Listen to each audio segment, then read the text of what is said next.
नमस्कार, आप देखना स्टार्ट कर चुके हैं आयुर्वेदिक उपचार। दोस्तों, व्यंजनों का स्वाद बढ़ाने वाली खट्टी मीठी इमली किसे पसंद नहीं होती है।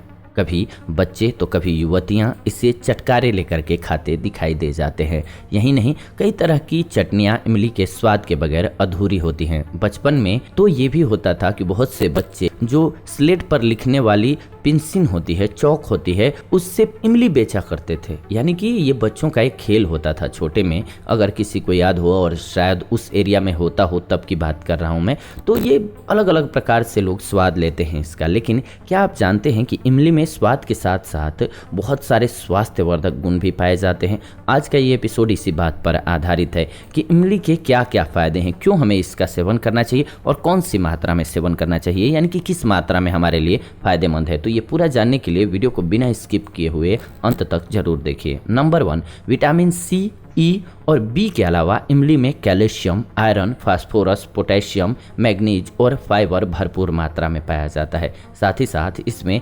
एंटीऑक्सीडेंट्स भी शामिल है, जो करके आपके स्वास्थ्य के लिए फायदेमंद पैकेज की तरह से साबित होता है। तो इसलिए इसका सेवन जरूरी है। मात्रा कितनी चाहिए, इसके लिए अंत तक बने रहिए। नंबर 2, अगर आपको भूख नहीं लगती है तो फिक्र मत कीजिए, इमली आपकी भूख का रास्ता जानती है। एक कटोरी पानी में उसमें गुड़, इमली का गुदा, दालचीनी और इलायची मिला करके थोड़ा थोड़ा चूसिए। इससे आपकी भूख खुल करके आ जाएगी और आप अच्छे से भोजन कर पाएंगे। जिनको पाचन संबंधी समस्या है उनको भी राहत मिलेगी। जी हाँ, नंबर 3 में ये आ रहा है कि पाचन क्रिया को ठीक रखने के लिहाज से इमली बेहद फायदेमंद औषधि है। इसमें फाइबर भरपूर मात्रा में होता है जो पाचन में मदद करता है। इसके अलावा कब्ज और डायरिया जैसी समस्याओं के उपचार में भी इमली बहुत फायदेमंद है। इमली के बीज को पीस करके इसके पाउडर को पानी के साथ लेने से लाभ होता है। नंबर 4, अगर आप अपने वजन को लेकर के सतर्क हैं और वजन कम करना चाहते हैं या चाहती हैं तो इमली आपकी मदद कर सकता है। वजन घटाने के लिहाज से इसमें हाइड्रोक्साइट्रिक एसिड प्रचुर मात्रा में पाया जाता है, जो शरीर में वसा को कम करने वाले एंजाइम को बढ़ाता है। नंबर 5, शरीर में रक्त संचार को बेहतर बनाने और आयरन की कमी को पूरा करने में इमली सहायक होती है, जिससे कि शरीर में लाल रक्त कोशिकाओं का निर्माण अधिक होता है और आपकी रोग प्रतिरोधक क्षमता भी बढ़ती है। नंबर 6, आंखों में दर्द या जलन की शिकायत होने पर भी इमली काफी मददगार होती है। ऐसा होने पर इमली के रस में दूध मिला करके आंखों से बाहर लगाने से आराम मिलता है। आंखों में खुजली होने पर भी इमली असरकारक औषधि के रूप में कार्य करती है। नंबर 7, दस्त लगने की समस्या में इमली के बीज काफी फायदेमंद होते हैं। इमली के सूखे हुए बीजों को पीस करके उसमें अदरक पाउडर और उसमें विषप घास और सेंधा नमक मक्खन मिला करके दूध के साथ पीजिए, इससे लाभ मिलता है। नंबर 8, बवासीर की समस्या अक्सर लोगों को होती है। तो बवासीर की समस्या होने पर तेल और घी को बराबर मात्रा में लेकर के उसमें इमली की पत्तियों को तल लीजिए। इसके बाद इसमें अनार के बीज, सूखा अदरक, धनिया पाउडर डाल करके पकने के बाद दही मिला करके खाइए, इससे लाभ होता है। खूनी बवासीर में इमली के गुदे को दलिया के साथ खाने पर आराम मिलता है। नंबर 9, शरीर की किसी भी अंग में किसी भी प्रकार की सूजन होने पर एक कटोरी में गेहूं का आटा लीजिए, इमली के पत्ते लीजिए, इमली का रस लीजिए,